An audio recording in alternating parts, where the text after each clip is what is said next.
Hello and welcome to Clay to Candy, the show where I attempt to make just about everything from the ground up. And welcome to the Halloween 2025 series.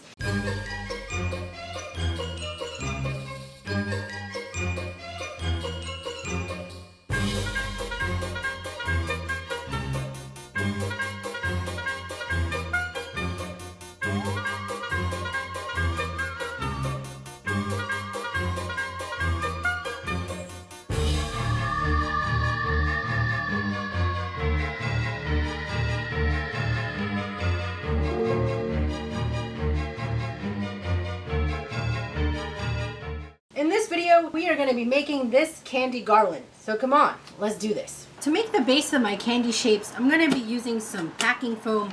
This is leftover foam I got in shipping, stuff I ordered online that showed up, but you could also buy craft foam. Oftentimes, I never know what to do with this stuff. It's like you can't really recycle it. Some places do recycle it, some places don't, but saving it for this actually makes me feel a little better because I'm at least reusing something that would have maybe got thrown in a landfill. I purchased myself one of these floral foam cutters. Now in the past, to cut foam, I have always relied on my, let me find it, my pumpkin cutter. And this time of year, you'll probably be able to find one fairly cheap. I actually got this one at 50% off for $5 at Michael's. Battery operated and it cut foam, but I thought I'd give this wire cutter a whirl. It's a heat set one and it actually worked really beautifully. However, it can be a little bit tricky to get used to because it cuts so quickly that you gotta have like a steady hand or you want to use some sort of a template. I'm gonna just show you basically how I cut my triangles, and to measure a triangle I've decided on a measurement, we're just going to do one at 3 inches just for the heck of it. So I'm going to make a mark at 3 inches, and because these candy corn shapes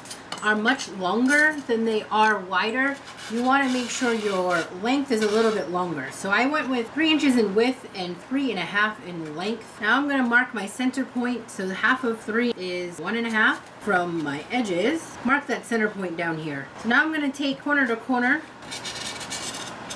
draw my line, corner to corner, and I have a very simple triangle, and then I just gave myself a slight round over.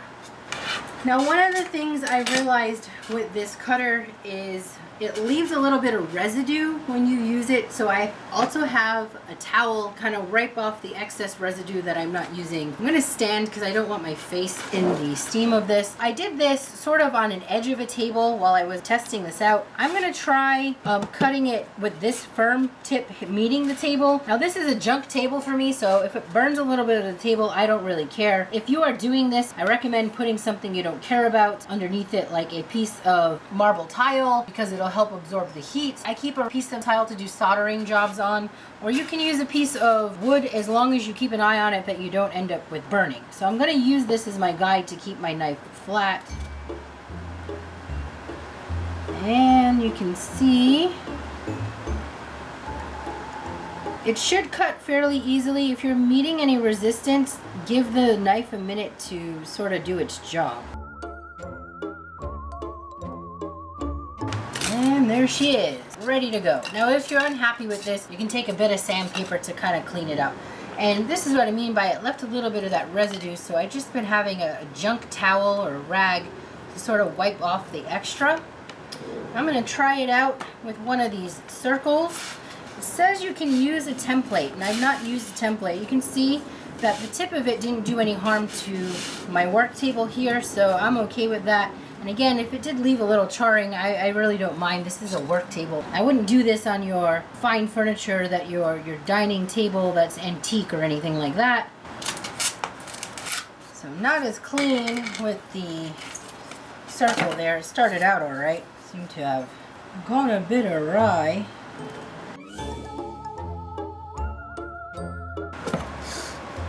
There we go. That cleaned it up.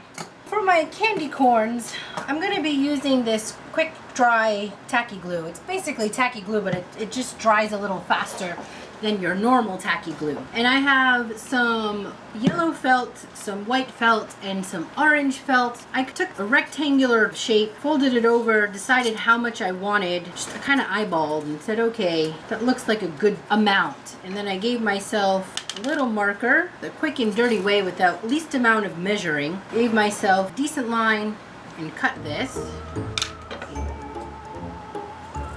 Candy corn have to be done in stages because the tacky glue, even though it says fast, it does take a little while to dry. So I wanted to just line this up and make sure that I cut it about even. And then I'm just holding on to it with my fingers in the back.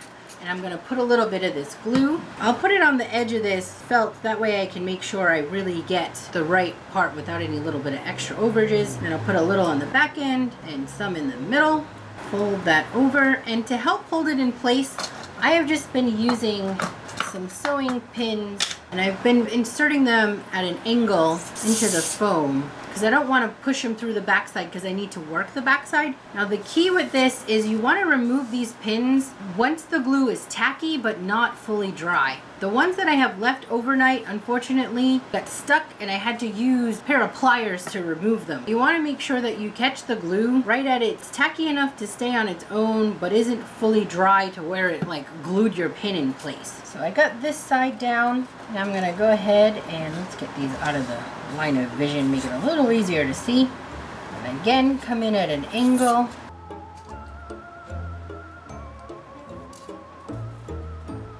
And now for the sides, I liked this idea of tipping this down and then folding these two ends in.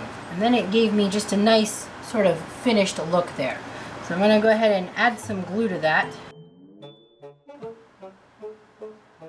Put a tiny bit of tacky glue on top.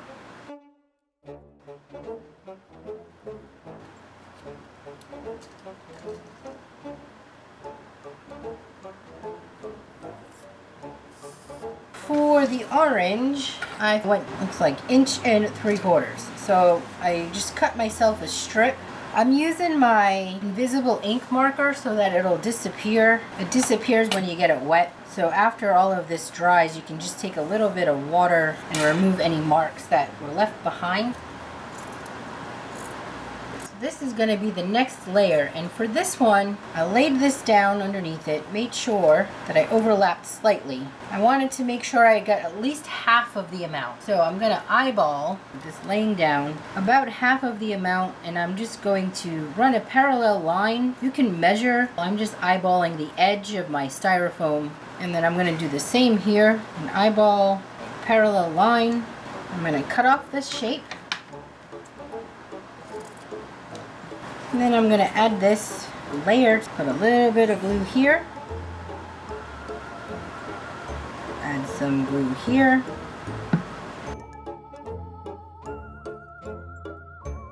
I'm going to be folding these edges up, but I didn't quite like this angle, so I just sort of eyeballed where it landed because it wasn't quite flat. And then I took off a little bit of that extra so it looked straight. And you can go ahead and add more of your tacky glue. Throw on a couple pins. And I'm going to repeat that same process for the opposite side. All that's left is the tip. I kind of did the same thing here, but I gave myself a little bit extra. Same thing I did for the orange.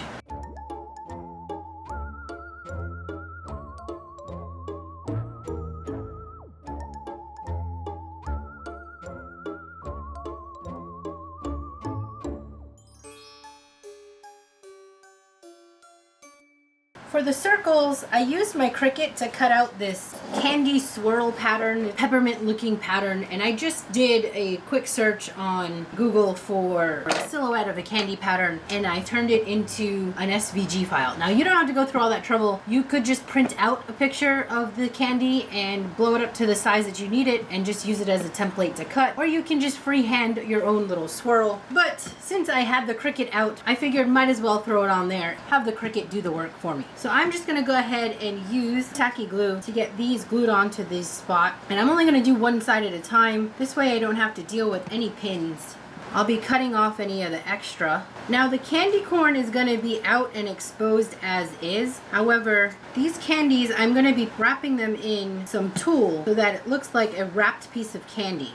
So I'm not as concerned about these looking so perfect. It's gonna have the filter of the tool that's acting as the candy wrapper. So these can be a little bit messy if need be. While I was messing around and testing the foam cutter, I also cut just some long pieces that I wrapped in black felt. Your licorice, the dreaded licorice black jelly bean, you know, the flavor that nobody ever really wants. But I will also put these into some candy wrappers and add it to my garland as well. To help finish off my candy, I'm going to be gluing on some pieces of felt. When I put my string through the garland, I need somewhere to attach it to. This is going to be the back side of my candy. I'm going to glue on a little loop like so. So I have somewhere to sort of string through.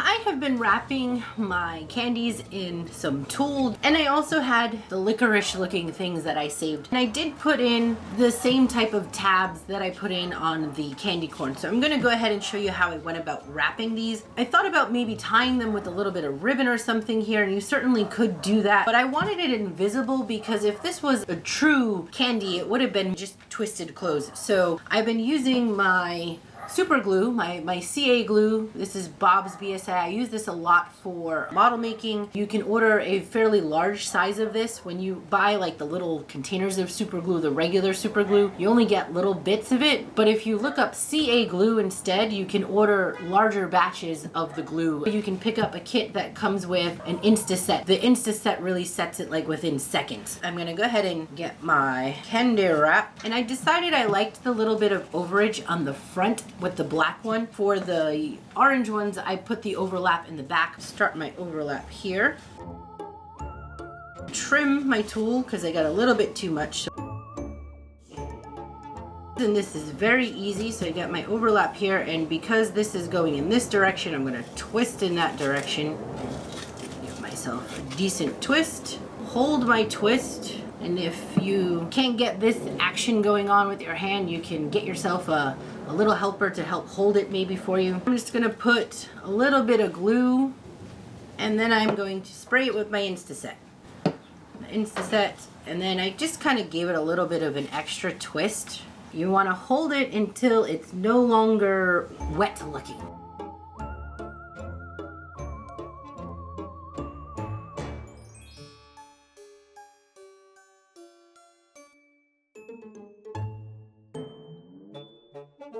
So I've been playing with the layout of these, and I feel like I need a spacer. I have this leftover collect and dust, some air dry clay that I've had for ages. I think I'm just gonna make some round beads that I'm gonna paint black that I can use as spacers in between these guys. I'm just gonna roll balls. Let's see, what do I have to poke holes in this? That stick I was using, could use a chopstick, I suppose. And I want to give myself a decent hole so that I'm not struggling with that string. That'll do me. I busted out this pack of textures that Sarah gave me. She had them kicking around. I haven't tested these yet. Yeah, interesting little texture. So when I go to string this up, it'll have some texture to it. So I had to spray these upside down because the spray can was defective. It is finally time to assemble my garland. I'm just using this garden twine. Could pretty much use anything, yarn or whatever. I like the natural look of the jute, especially kind of just blends in the background. Let's take a length of it. I'm gonna knot one end. That'll be where I can loop and hang. You have to make yourself a little needle point. So just take a little bit of blue tape. You could use clear packing tape, Scotch tape, and you're just gonna wrap it around one end of whatever you're using, whether it's yarn or the same jute. Basically gonna give yourself a little stiff point like a needle. And I've just spray painted black these beads I made. Then I'm gonna tie myself a knot, hold that bead in place, and I'm gonna take out my picture because I don't remember what order I had put these in.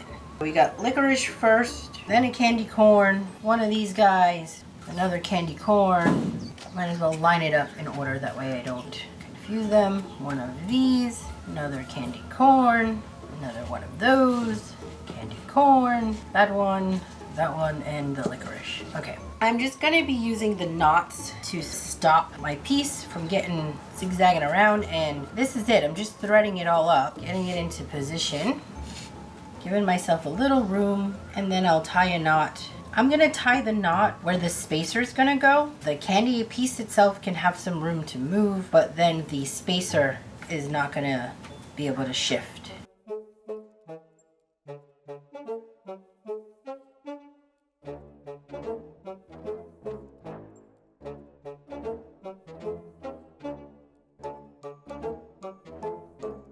Y'all, I hope you enjoyed watching this no-sew felt garland come together. Please like, share, and subscribe if you have not done so already, and stick around for another great Halloween make.